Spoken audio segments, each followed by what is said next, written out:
ইরানের তৈরি অত্যাধুনিক ফাত্তা-2 হাইপারসনিক ক্ষেপণাস্ত্র বর্তমান বিশ্বের কোনো প্রচলিত আকাশ প্রতিরক্ষা ব্যবস্থা দিয়ে আটকানো সম্ভব নয় বলে দাবি করেছে প্রখ্যাত সাময়িকী মিলিটারি ওয়াচ ম্যাগাজিন। সম্প্রতি এক বিশেষ প্রতিবেদনে সাময়িকীটি জানায়, গত ১ মার্চ থেকে শুরু হওয়া অভিযানে ইসরায়েলের উচ্চ মূল্যের অন্তত ৩টি সামরিক লক্ষ্যবস্তুতে নিখুঁতভাবে আঘাত এনেছে এই হাইপারসনিক ক্ষেপণাস্ত্র।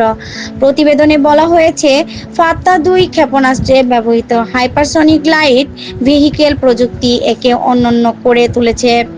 এটি বায়ুমণ্ডলের উপরের স্তরে অত্যন্ত দ্রুত গতিতে গতিপথ পরিবর্তন ও কৌশলগত ম্যানুভার করতে সক্ষম।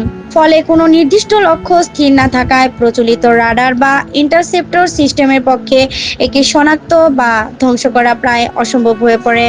ইসরায়েলি শীর্ষস্থানীয় ক্ষেপণাস্ত্র প্রতিরক্ষা ব্যবস্থা নির্মাতা প্রতিষ্ঠান রাফায়েল এর ভাইস প্রেসিডেন্ট ইউভাল ভাসেস্কি এই প্রযুক্তির ভয়াবহতা সম্পর্কে আগেই সতর্ক করেছিলেন।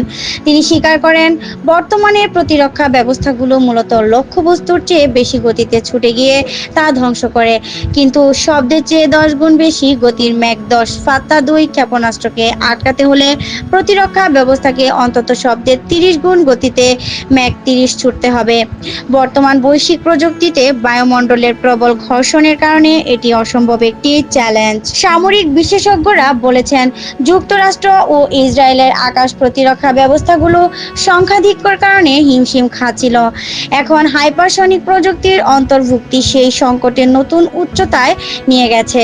আগে থেকেই ইরানের পুরনো মডেলের ব্যালিস্টিক ক্ষেপণাস্ত্রের প্রতিবেদনে আরও উল্লেখ করা হয়েছে, ইসরায়েল ও সংকট কাটাতে একটি বিশেষ জোন ডিফেন্স মডেল তৈরির পরিকল্পনা করলেও সেটি বাস্তবে রূপ দিতে কয়েক দশক সময় এবং কয়েক বিলিয়ন ডলার অর্থের প্রয়োজন। ফলে বর্তমান প্রেক্ষাপটে ইরানের ফাত্তা-2 ক্ষেপণাস্ত্রগুলো ইসরায়েলি প্রতিরক্ষা প্রাচীর ভেদ করে অনায়াসে লক্ষ্যবস্তুতে পৌঁছানোর সক্ষমতা বজায় রাখছে।